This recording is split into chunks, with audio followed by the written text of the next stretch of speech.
السلام علیکم ورحمۃ اللہ وبرکاتہ۔ دوستو، کھانے کے متعلق جو ہیں وہ سنتیں چل رہی تھی، ان میں سے نمبر 87 پہ جو سنت ہے وہ جوتے اتار کر کھانا کھانا، اور نمبر 88 پہ جو سنت ہے وہ کھانے کی مجلس میں جو شخص بزرگ ہو، بڑا ہو، ان سے جو ہے وہ پہلے شروع کرنا۔ یعنی کھانے کی اگر کوئی دعوت ہے، کوئی محفل ہے، کوئی مجلس ہے، اور اس مجلس میں اس دعوت کے اندر جو کوئی بڑا شخص ہے، بزرگ ہے، عمر رسیدہ ہے، تو کھانے کی ابتدا جو ہے وہ ان سے کرنی چاہیے۔ اور نمبر 99 پہ کھانا جو ہے وہ 3 انگلیوں سے آرام سے کھایا جا سکتا ہو تو چوتھی انگلی جو ہے اس کو شامل نہ کرنا، غرض جو ہے بقدر ضرورت ہاتھ کی انگلیاں جو ہے وہ استعمال کرنا۔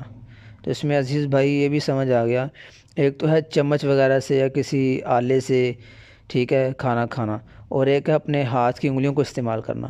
تو ہاتھ کی انگلیوں کو استعمال کرنا وہ بھی بقدر ضرورت، یہ نبی کریم صلی اللہ علیہ وسلم کی سنت ہے۔ اللہ تعالی ہمیں جو ہے وہ سنت پر عمل کرنے کی توفیق عطا فرمائے، آمین۔